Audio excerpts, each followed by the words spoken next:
ಪ್ರತಿಯೊಬ್ಬ ಆತ್ಮೀಯ ವೀಕ್ಷಕ ಮಿತ್ರರೇ, ಕರ್ನಾಟಕ ರಾಜ್ಯದ ಪ್ರತಿಯೊಬ್ಬ ಆತ್ಮೀಯ ಸರ್ಕಾರಿ ನೌಕರರೇ, ನಿವೃತ್ತ ಸರ್ಕಾರಿ ನೌಕರರೇ, ಪಿಂಚಣಿದಾರರೇ, ಅನುದಾನಿತ ನೌಕರರೇ, ಗುತ್ತಿಗೆ ನೌಕರರೇ, ನಿಮಗೆಲ್ಲರಿಗೂ ಒಂದು ವಿಶೇಷವಾದ ಶುಭ ಸುದ್ದಿಯನ್ನು ಈ ದಿನ ತೆಗೆದುಕೊಂಡು ಬಂದಿದ್ದೀನಿ.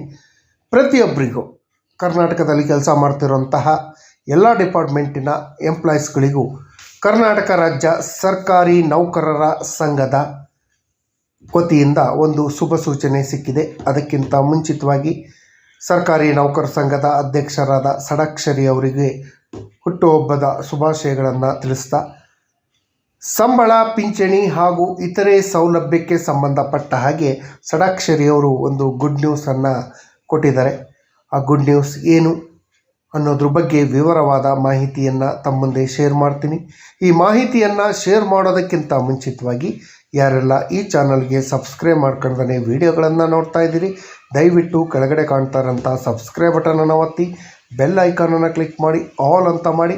ನೀವು ಫೇಸ್ ಮಾಡ್ತಾ ಇರೋಂಥ ಎಲ್ಲ ಪ್ರಾಬ್ಲಮ್ಗಳನ್ನು ಲೀಗಲ್ ಆಗಿ ಸಾಲ್ವ್ ಮಾಡ್ಕೊಳ್ಳೋಕ್ಕಿರೋಂಥ ಉತ್ತಮ ವೇದಿಕೆ ಸರ್ಕಾರಿ ನೌಕರ ಮಿತ್ರ ಯೂಟ್ಯೂಬ್ ಚಾನಲ್. ಸ್ನೇಹಿತರೆ, ಕರ್ನಾಟಕ ರಾಜ್ಯ ಸರ್ಕಾರಿ ನೌಕರ ಸಂಘದ ವತಿಯಿಂದ ಅದರಲ್ಲೂ ವಿಶೇಷವಾಗಿ ಬರ್ತ್ಡೇ ಬಾಯ್ CS ಷಡಾಕ್ಷರಿಯವರು ಒಂದು ಶುಭ ಸೂಚನೆಯನ್ನು ಕೊಟ್ಟಿದ್ದಾರೆ. ಸಂಬಳ, ಪಿಂಚಣಿ ಹೆಚ್ಚಳಕ್ಕೆ ಸಂಬಂಧಪಟ್ಟ ಹಾಗೆ ಒಂದು ವಿಶೇಷವಾದ ಮಾಹಿತಿ ಇಲ್ಲಿದೆ ನೋಡಿ.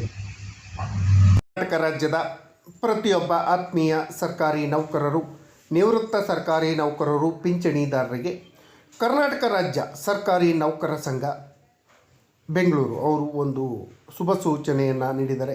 ಶುಭ ಸುದ್ದಿ ಅಂತಲೇ ಹೇಳ್ಬೋದು. ಮಾನ್ಯ ಮುಖ್ಯಮಂತ್ರಿ DK ಶಿವಕುಮಾರ್ ಅವರಿಗೆ ಕರ್ನಾಟಕ ಸರ್ಕಾರ ಅವರಿಗೆ ಪತ್ರವನ್ನು ಬರೆದು ಮಾನ್ಯ ಮುಖ್ಯಮಂತ್ರಿಗಳಿಂದ ರಿಸೀವ್ ಕೂಡ ಹಾಕಿಸ್ಕೊಂಡಿದ್ದಾರೆ. ಕೆಲವೊಂದು ಪ್ರಮುಖ ಬೇಡಿಕೆಗಳ ಬಗ್ಗೆ ಅವರು ತಿಳಿಸಿದ್ದಾರೆ. NPS ಎಂಬ ಭೂತವನ್ನು ರದ್ದುಪಡಿಸಿ OPS ಮರುಜಾರಿ ಮಾಡಬೇಕು ಹಾಗೂ ಕೇಂದ್ರ ಮಾದರಿ ವೇತನವನ್ನು ರಾಜ್ಯ ಸರ್ಕಾರಿ ನೌಕರರಿಗೆ ನೀಡುವ ಬಗ್ಗೆ ಒಂದು ಮನವಿಯನ್ನು ಮಾಡಿದ್ದಾರೆ.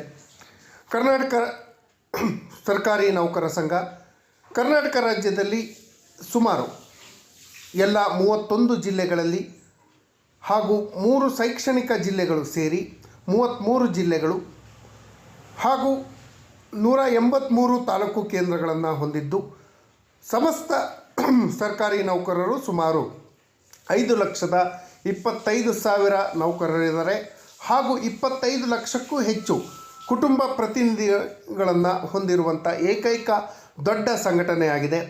ದೇಶದಲ್ಲಿ ಯಾವಾಗಲೇ ಸಮಸ್ಯೆಗಳಾದಾಗ, ರಾಜ್ಯದಲ್ಲಿ ಸಮಸ್ಯೆ ಆದಾಗ ಕರ್ನಾಟಕ ರಾಜ್ಯ ಸರ್ಕಾರಿ ನೌಕರ ಸಂಘ ಫಸ್ಟು ಮಿಡಿಯುವಂಥ ಕೆಲಸವನ್ನು ಮಾಡುತ್ತೆ.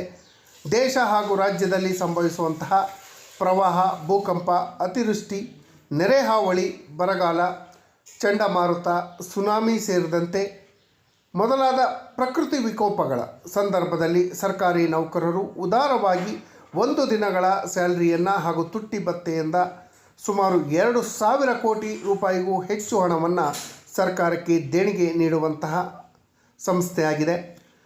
ರಾಜ್ಯದ ಸಂತ್ರಸ್ತರಿಗೆ, ಶ್ರೀಸಾಮಾನ್ಯರ ಕಷ್ಟಕ್ಕೆ ಸ್ಪಂದಿಸುವಂತಹ ಸಂಘ.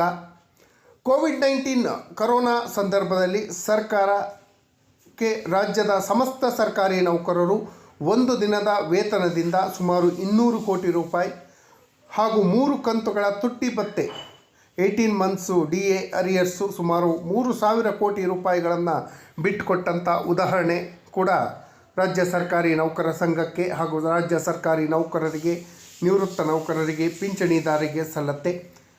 ರಾಜ್ಯದ ಉತ್ತರ ಕರ್ನಾಟಕದ ಭಾಗದ ರೈತರ ಕಷ್ಟಕ್ಕೆ ಕೃಷ್ಣಾ ಮೇಲ್ದಂಡೆ ನೀರಾವರಿ ಯೋಜನೆಗೆ ಸಮಸ್ತ ಸರ್ಕಾರಿ ನೌಕರ ಸಂಘ 1 ದಿನದ ವೇತನವನ್ನು ನೀಡಿದಂತಹ ಉದಾಹರಣೆ ಇದೆ. ಪ್ರತಿ ವರ್ಷ ನಡೆಯುವ ಅಖಿಲ ಭಾರತ ಕನ್ನಡ ಸಾಹಿತ್ಯ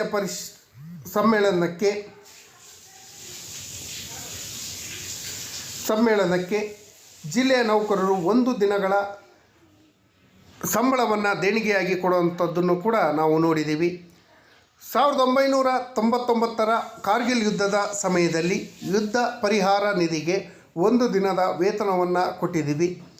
ರಾಜ್ಯದಲ್ಲಿ ಸುಮಾರು 2,75,000 ಹುದ್ದೆಗಳು ಖಾಲಿ ಇದ್ದರೂ ಸಹ ಸರ್ಕಾರಕ್ಕೆ ಹೊರೆ ಮಾಡದೆ ಶ್ರೀಸಾಮಾನ್ಯರಿಗೆ ತೊಂದರೆ ಆಗದ ರೀತಿಯಲ್ಲಿ ಶ್ರೀಸಾಮಾನ್ಯರ ಕಲ್ಯಾಣ ಹಾಗೂ ರಾಜ್ಯದ ಅಭಿವೃದ್ಧಿಗಾಗಿ ಜಾರಿಗೊಳಿಸಿರುವಂಥ ಯೋಜನೆಯನ್ನು ಯಶಸ್ವಿಯಾಗಿ ಶ್ರೀಸಾಮಾನ್ಯರಿಗೆ ತಲುಪಿಸಿದ್ದೀವಿ. ಯಾವುದೇ ಒತ್ತಡ ಇದ್ದರೂ ಕೂಡ ಅದನ್ನು ನಿವಾರಿಸಿಕೊಂಡು ಕೆಲಸವನ್ನು ಮಾಡಿದ್ದೀವಿ. ರಾಜ್ಯದ ಅಭಿವೃದ್ಧಿ ಸೂಚ್ಯಂಕ ಬೆಳವಣಿಗೆಯಲ್ಲಿ ರಾಜ್ಯ ಸರ್ಕಾರಿ ನೌಕರರ ಪಾತ್ರ ಪ್ರಮುಖವಾಗಿದೆ.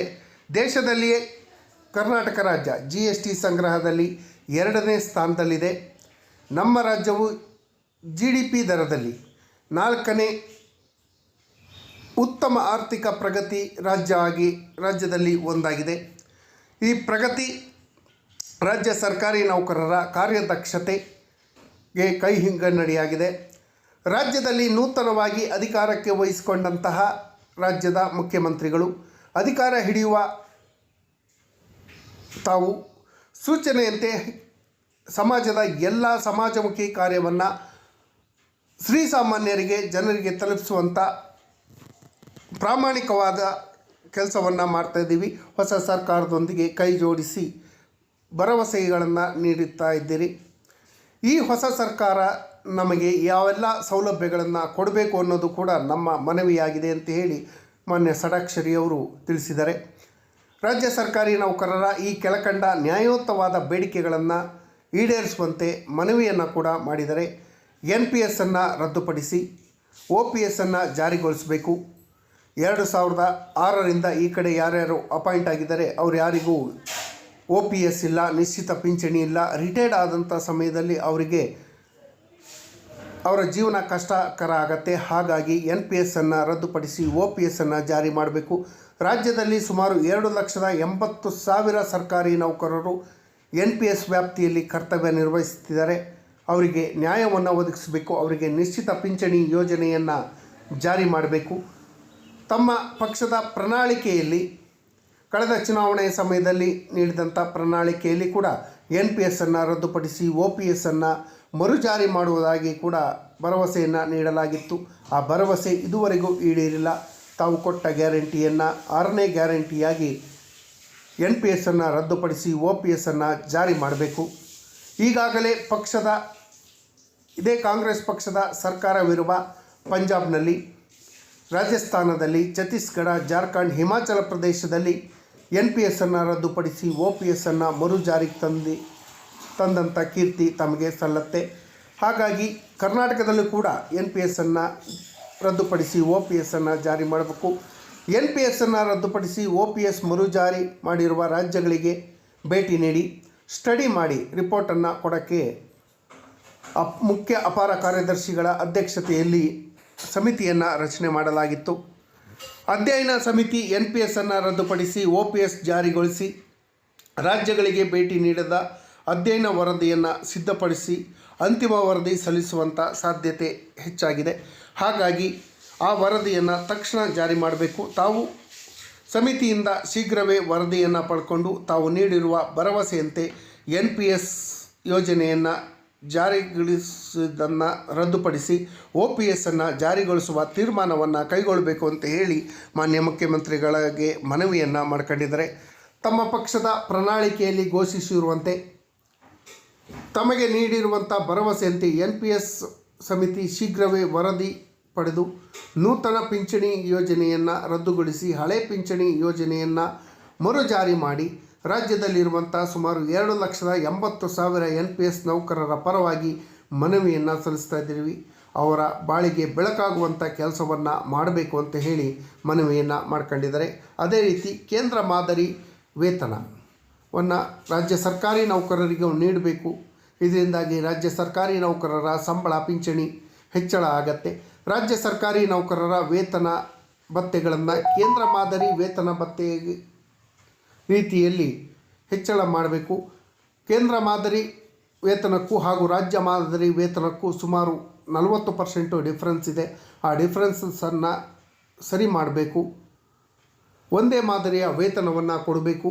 ಒಂದೇ ಮಾದರಿಯ ಕೆಲಸ ಹಾಗೂ ಜವಾಬ್ದಾರಿ ಇದ್ದಾಗಿಯೂ ಕೂಡ ಸೆಂಟ್ರಲ್ ಗೌರ್ಮೆಂಟ್ ಎಂಪ್ಲಾಯೀಸು ಹಾಗೂ ರಾಜ್ಯ ಸರ್ಕಾರಿ ನೌಕರರು ಒಂದೇ ರೀತಿ ಕೆಲಸವನ್ನು ಮಾಡ್ತಾರೆ. ಆದರೂ ಕೂಡ ಅವರಿಗೆ ನಮಗೂ ಸಂಬಳದಲ್ಲಿ ಅಜಗಜಾಂತರ ವ್ಯತ್ಯಾಸ ಇದೆ. ಆದರೂ ಕೂಡ ನಮಗೆ ತಕ್ಷಣ ಕೇಂದ್ರ ಮಾದರಿ ವೇತನವನ್ನು ಜಾರಿ ಮಾಡಬೇಕು ಅಂತ ಹೇಳಿ ಕೂಡ ಮಾನ್ಯ ಮುಖ್ಯಮಂತ್ರಿಗಳಲ್ಲಿ ಮನವಿಯನ್ನು ಮಾಡಿಕೊಂಡರೆ, ಅನೇಕ ವರ್ಷಗಳಿಂದ ಲಕ್ಷಾಂತರ ಹುದ್ದೆಗಳು ಖಾಲಿ ಆಗಿರೋದ್ರಿಂದ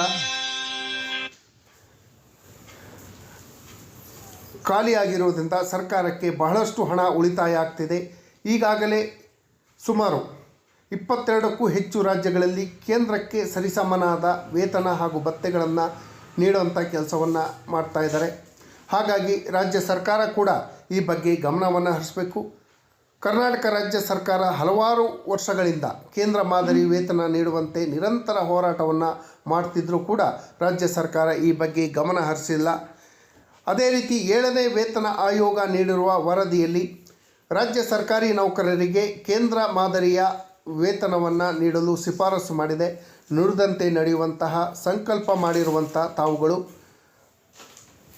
ರಾಜ್ಯ ವೇತನ ಆಯೋಗದ ಶಿಫಾರಸ್ಸಿನಂತೆ ರಾಜ್ಯ ಸರ್ಕಾರಿ ನೌಕರರಿಗೆ ಕೇಂದ್ರ ಮಾದರಿ ವೇತನ ಭತ್ಯೆಗಳನ್ನು ನೀಡಲು ಸಮಸ್ತ ಸರ್ಕಾರಿ ನೌಕರರು ಹಾಗೂ ಅವರ ಕುಟುಂಬ ವರ್ಗದವರು ಅವಲಂಬಿತರು ಸುಮಾರು 25 ಲಕ್ಷ ಕುಟುಂಬದ ಪರವಾಗಿ ಮನವಿಯನ್ನು ಸಲ್ಲಿಸ್ತಾ ಇದ್ದೀವಿ ಅಂತ ಹೇಳಿ ತಮ್ಮ ವಿಶ್ವಾಸಿ CS ಷಡಾಕ್ಷರಿ ರಾಜ್ಯಾಧ್ಯಕ್ಷರು ಕರ್ನಾಟಕ ರಾಜ್ಯ ಸರ್ಕಾರಿ ನೌಕರ ಸಂಘ ತಿಳಿಸಿದೆ.